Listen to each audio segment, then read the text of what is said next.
Guys, today in this video gonna to show you how to enable macros in Excel.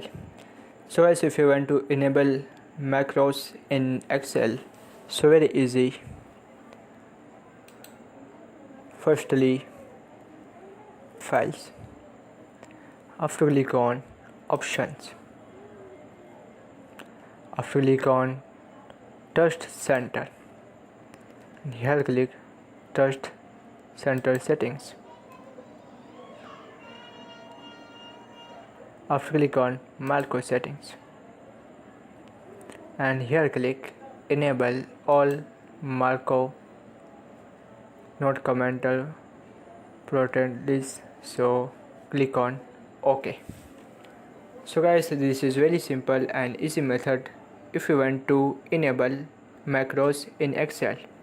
Thank you for watching this video. Please subscribe to my channel for latest update.